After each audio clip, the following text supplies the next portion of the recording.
طبعا تريد يصير وجهك جيمر السده، ولا حبوب ولا شلح ولا هالات سود. تعال لي شويه، وحق هو علي بن موسى الرضا راح اسوي لك شيء. اولا صل على محمد وال محمد وتعال لي. عيني تجيب لي لبان الذكر وتجيب لي مي ورد، اي مي ورد، تخلطون اثنين سوا يصير بهذا الشكل. تمام. تقرا عليهن فقط الاخلاص 7 مرات بس فقط، تخليه بهذا الشكل. باوع وفرغته بهذا الشكل تمسح بيه وجهك. كون تاخذ بيه وجهك بشكل جيد. بعودك كان غاسله وماسحه 200 مره.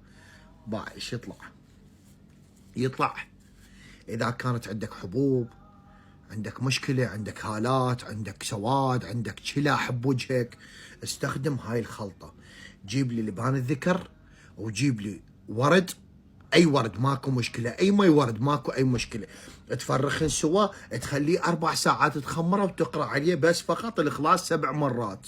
ويوميا تقعد ما عندك شيء بهذا الشكل، اي كلينس وظل افرك وعيفه وبوجهك 3 ساعات وبعدين غسله. تمام بهذا الشكل.